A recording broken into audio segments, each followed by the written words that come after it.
В данном случае я вам хотел показать, каким образом монтируется камин. Вот, собственно говоря, высокотемпературный дымоход.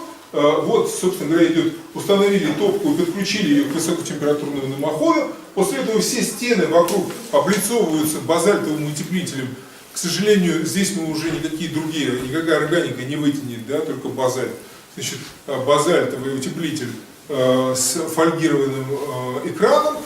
После этого собирается облицовка. Вот в этой части идет отсечка. Значит, холодный воздух вот здесь вдоль пола обтекает вот эту топку вокруг оребрения, поднимается наверх, и вот в этой части выходит горячий воздух уже из этой камеры. При этом вот здесь вот эта отсечка позволяет не перегревать конструкции межэтажного перекрытия, что особенно важно с точки зрения пожарной безопасности.